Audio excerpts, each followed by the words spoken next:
Loh saya itu termasuk kiai paling sering lihat sinetron. Kadang ya lihat Mak Lampir itu sering dikasih. Sampai istri saya itu protes, Gus, dengan kata orang banyak orang alim kok senengan itu Mak Lampir. Karena setan mau menggoda saya tentang berpikir Allah. Jadi dia ngenteni. Kok malah mikir Mak Lampir gitu.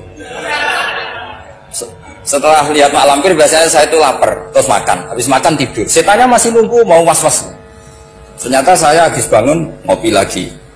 Kadang lihat berita orang ditangkap KPK, macam-macam.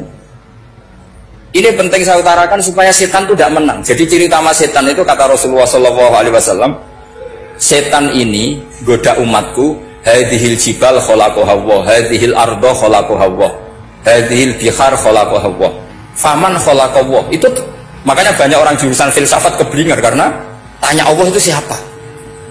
Kata Rasulullah, jika sampai ini maka kamu harus berhenti. Lo berhenti tanpa dialihkan ke yang lain kan susah. Tinggal aja lihat dulu sinetron. Ya paling gampang ya Mak Lampir, kan ada takut-takutnya sedikit. Karena kalau lihat sinetron anak-anak milenial itu kalau ada artis cantik sampai nangis. Karena istri kamu tidak seperti itu. Jadi ini trik ya.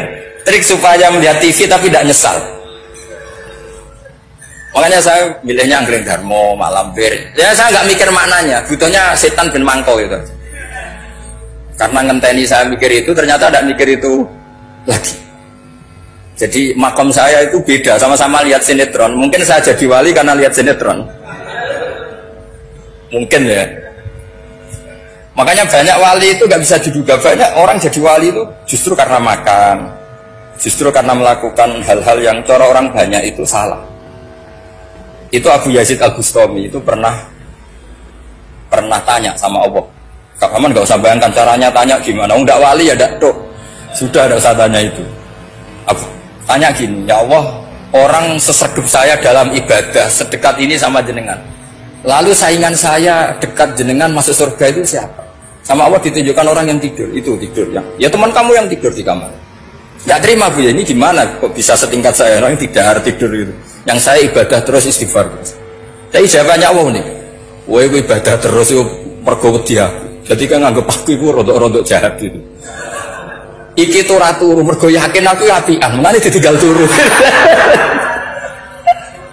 Jadi sampean jangan tiru makom saya ketika tidur. Itu punya kelas khusus. Tapi jangan tiru, ini cerita saja. Sampean ndak harus niru. Karena sampean kalau niru itu harus ada Abu Yazidnya. Abu Yazid sudah nggak ada. Tapi itu ilmu. Ilmu yang cocok tidak cocok harus kita kaji. Saya tadi jagungan sama beliau, sama Profesor Said Akil Al-Munawar. Beliau cerita sebetulnya sekolahan saya itu tentang usul fikih, tapi terkenal saya Profesor Tafsir. Tapi saya suka ilmu usul fikih, meskipun korbannya ya banyak. Biasanya orang jadi liberal gara-gara ya usul fikih. Sebenarnya nggak perlu dipikir lah itu macam-macam. Begini. Dalam usul fikih yang mainstream itu kan ada hukum wajib, haram, ya makruh, terus macam-macam lah. Termasuk ada mubah. Mubah itu boleh dilakukan, boleh ditinggalkan. Dalam ilmu usul fikih sebetulnya definisi mubah boleh dilakukan, boleh ditinggalkan itu salah. Karena begini, setiap Anda melakukan sesuatu yang mubah, pasti di saat itu meninggalkan sesuatu yang haram. Saya ulang lagi ya. Ithma min mubahin illa wa yatahaqqaqu bihi tarku haramimma. Semua teks di Lubul Usul seperti itu. Memang saya hafalkan karena ini cara saya jadi wali yang mudah murah. Ithma min mubahin illa wa yatahaqqaqu bihi tarku haramimma. Fayatahaqqaqu bisukun tarkul qatli wa bisukut tarkul qadzaf. Terus beliau membuat sekian contoh. Hukum mubah itu kata ulama yang lain kan boleh dilakukan, boleh ditinggal. Itu tidak benar. Mubah itu ya wajib. Karena setiap kita melakukan mubah, maka saat itu berarti kita meninggalkan barang haram. Coba orang tidur itu artinya apa? Tidak zina, tidak maling, tidak selingkuh, tidak mabuk. Sampean di pondok nikmati jagongan, rokokan, ngopi. Artinya nikmati rokok, nikmati kopi. Tidak menikmati tontonan di bar. Makanya kita berharap malaikat itu belajar usul fikih sehingga ketika kita rokok di pondok dilihat hada taroka melihat bar, wahada taroka melihat dangdutan, wahada. Jangan sampai malaikat bilang gini, dasar kere ra delok. Itu repot kalau sampai berpikir gitu. Nah, kalau mubah itu artinya tarkul haram. Tarkul haram itu wajib apa sunat?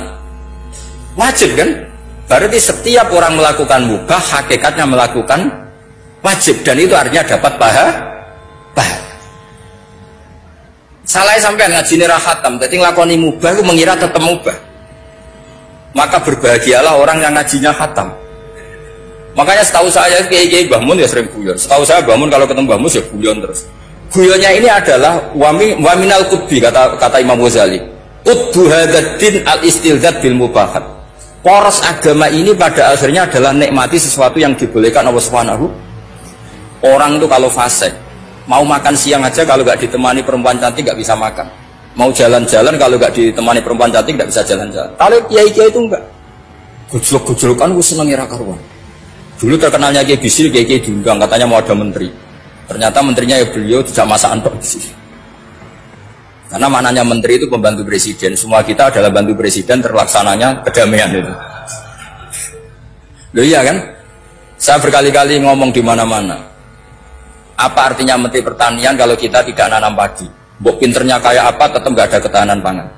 Sekarang menjadi ketahanan pangan itu rumusnya menteri apa karena petani mau nanam padi? Itu hakikatnya membantu presiden dalam ketahanan pangan. Cuma petani lebih keren karena tidak butuh digaji. Kalau menteri ya keren tapi kurang keren karena masih dapat apa? Gaji. Akeh tunggale lan mikir untuk gaji. Nah petani ndak mikir nggak dapat gaji. Oh, itu keren. Selalu rakyat lebih keren dibanding pejabatnya. Memang gitu aturannya begitu.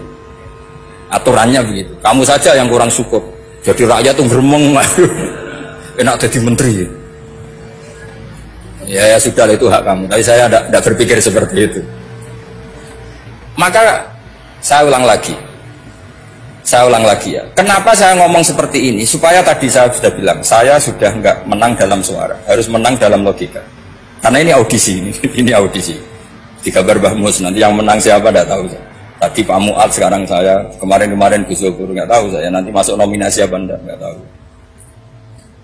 Begini, kalau artinya fi'lul mubah itu tarkul haram, saya ulang lagi. Kalau fi'lul mubah itu artinya tarkul, maka mubah ini spesial sespesialnya.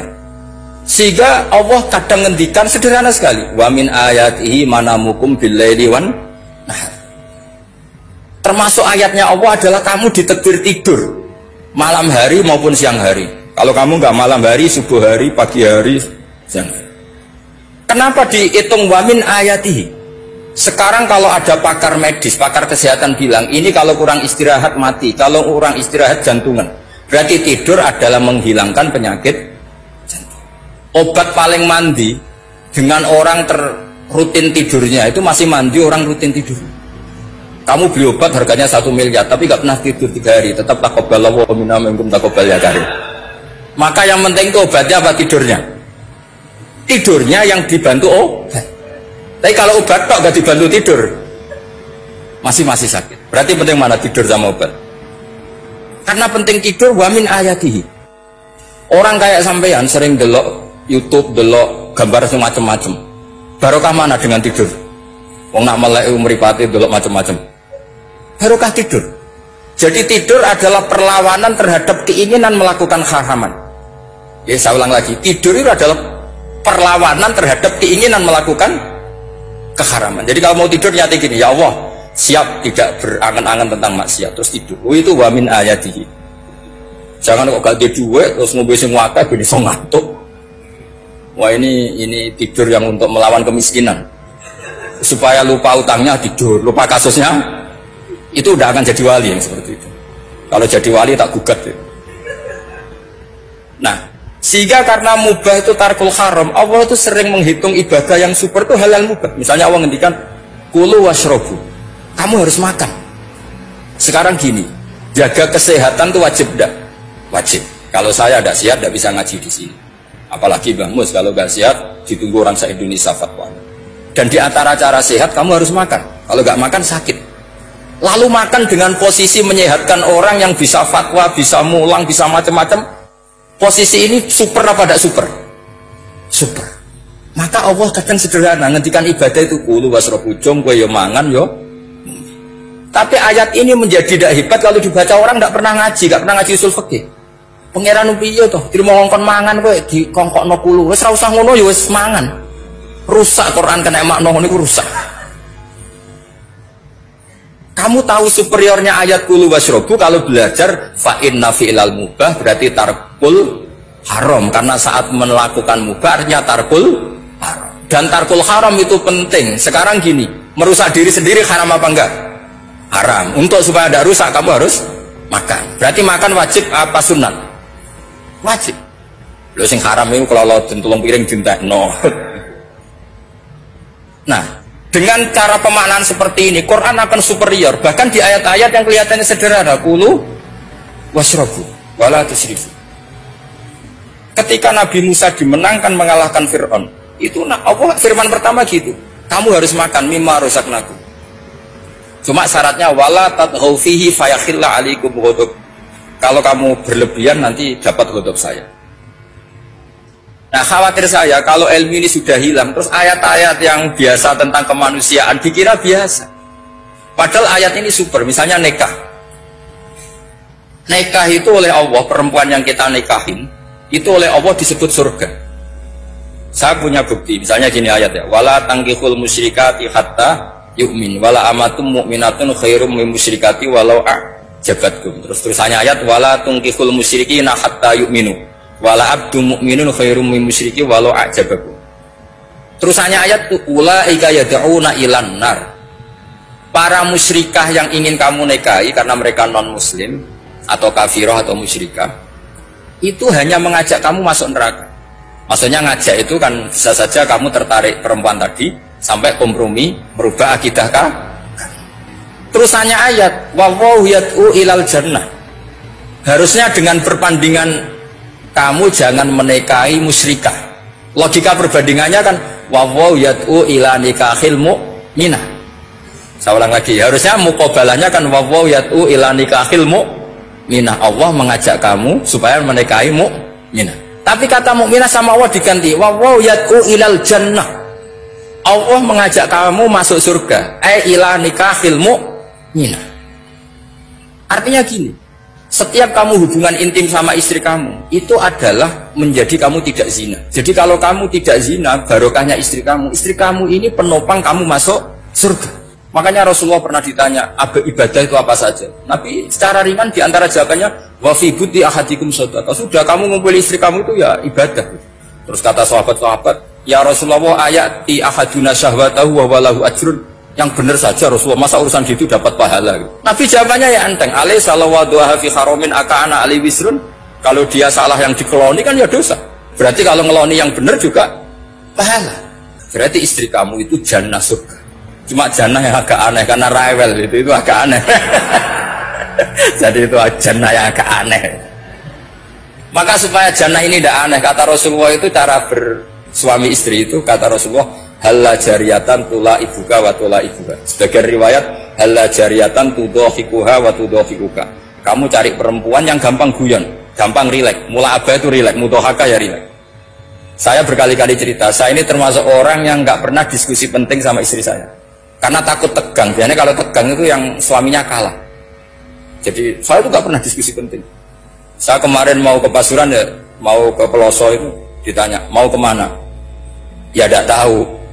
Terus pulangnya kapan? Ya gak tahu. Wong kok rohan. Ya saya senang saja. Enggak roh itu artinya kan bodoh. Orang bodoh itu gak mukallaf. Artinya gak dosa kata saya. Jadi saya ngambil hikmahnya saja. Anda takut. Ditakoi kok jawabannya ra jelas.